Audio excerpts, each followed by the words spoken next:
Cordial mais ferme pendant près de 3 heures de débat. Un duel où Marine Le Pen a affiché davantage de sérénité qu'il y a 5 ans lors du débat en 2017.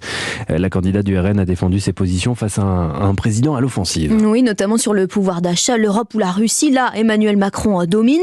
Arthur Delaborde, vous avez suivi le match pour Europe 1. Un débat où Marine Le Pen a pris l'avantage sur les questions économiques.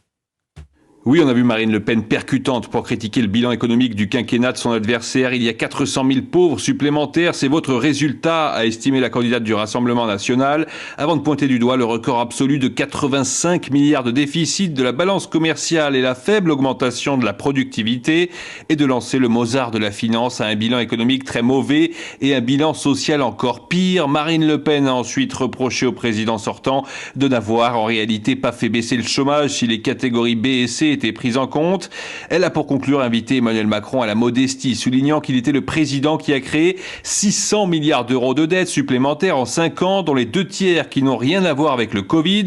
Des chiffres exacts, l'INSEE a effectivement relevé une hausse de la dette publique, précisément de 616 milliards d'euros en 4 ans.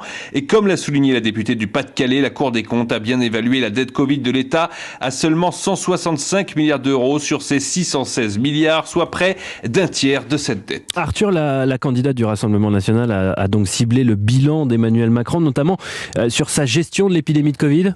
Oui, globalement, sur ce thème de la santé, elle s'est montrée à l'aise en utilisant un registre compassionnel pour exhumer l'image de dureté parfois renvoyée par l'exécutif durant la crise du Covid, jugeant insuffisants les investissements consentis dans le cadre du Ségur de la santé, notamment pour revaloriser les salaires des soignants. La candidate du Rassemblement national a promis d'améliorer les conditions de travail à l'hôpital public en injectant 20 milliards d'euros sur 5 ans.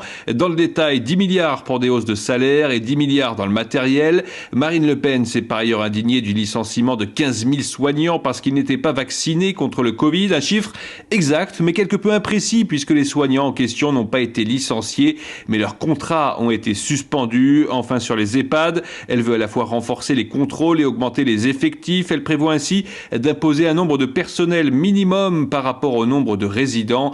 Elle plaide également pour qu'un médecin coordinateur soit affecté à chaque établissement et qu'une infirmière soit présente 24 heures sur 24. L'éclairage d'Arthur Delaborde du service politique d'Europe 1.